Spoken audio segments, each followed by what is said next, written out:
जो आज के अखबार में एक नई सूचना ये है कि नकल के डर से, क्योंकि उत्तर प्रदेश या बहुत ज्यादा नकल माफिया सक्रिय है, उसके डर से भर्ती परीक्षा कराने से कंपनियां डर रही हैं। और इसमें बहुत सारी बातें की पेपर लीक के कारण, लेकिन प्राइवेट कंपनियों को इतना मतलब नहीं होता, उन्हें अपने बिजनेस से मतलब होता है ज्यादा से ज्यादा।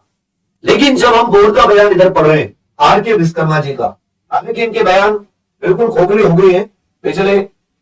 कई साल इनके बयान खाली चले गए दिखते दिखते, तो उन्होंने ये कर रखा है कि जो एकमात्र निविदा आई थी, एकमात्र निविदा का मतलब है कि जो निविदा आई थी, जो टेंडर आया था, वो केवल एक कंपनी थी, और अब ये टेंडर दोबारा निकाल रहे हैं, जिस बार कुछ नई कंपनियां इसमें रुचि दर्शाते हुए लिखित परीक्षा का जुम्मा लेंगी। समझ रहे मेरी बात? बाकी इसमें तो और भी बहुत सारी चीजें इसमें लिख रखी है कि वे जो कंपनियां काम लेने से पीछे हट रही हैं, एक ही कंपनी ने टेंडर डाला था, अब वो भी काम करना नहीं चाहती पेपर लीक गिरोह नकल माफिया के डर से, क्योंकि फिर कंपनी के अधिकारियों पर भी, हालांकि कंपनी के अधिकारी मिलकर इसको लीक कराते, हमेशा हर बार कंपनी के जो अधिकारी होते हैं उन्हीं की तरफ से लीक होता है, चाहे यूपी SSC का कोई पेपर हो, वीडियो इत्यादि का, या UPSI हो, या पहले यूपी टेट वगैरह। तो मुख्य जो मतलब इसमें नकल माफिया का योगदान है वो कंपनी की तरफ से होता है, कंपनी में कुछ भ्रष्ट अधिकारी होते हैं।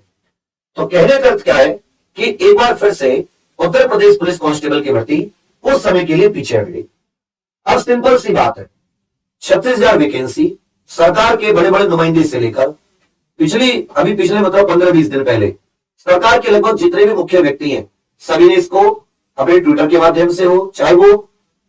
अखबार के माध्यम से हो, सभी ने इसके बारे में लगातार सूचना दी। जैसी सूचना दी वैसी ही सूचना हमने आप लोगों तक पहुंचा दी। तो पहली बात तो यह रहेगी कि नहीं, मैं कोई कंपनी का अधिकारी नहीं हूं, नहीं मैं भर्ती बोर्ड का कोई सदस्य अध्यक्ष हूं कि भाई मैं जैसे चाहूंगा, जैसी सूचना आती है वैसे आपको पहुंचा देते हैं। पहली बात तो ये होगी, समझ गए? दूसरी बात, ऐसा भी नहीं कि ये भर्ती कभी आएगी नहीं, 2024 में चुनाव है, इसी साल इनको भर्ती परीक्षा करानी है। हालांकि अभी ये भी नहीं कहा कि भाई एक बार ऐसे समझ लीजिए कि कोई नई कंपनियां इसमें रुचि नहीं दर्शा रही हैं, और भी कई सारी कंपनियां इसमें रुचि ले रही हैं। पेपर ऐसा होना चाहिए नकल विहीन, नकल बिल्कुल भी ना हो, जो इतने सालों से बच्चे तैयारी कर रहे हैं सबको मौका मिले, सब बिल्कुल एकदम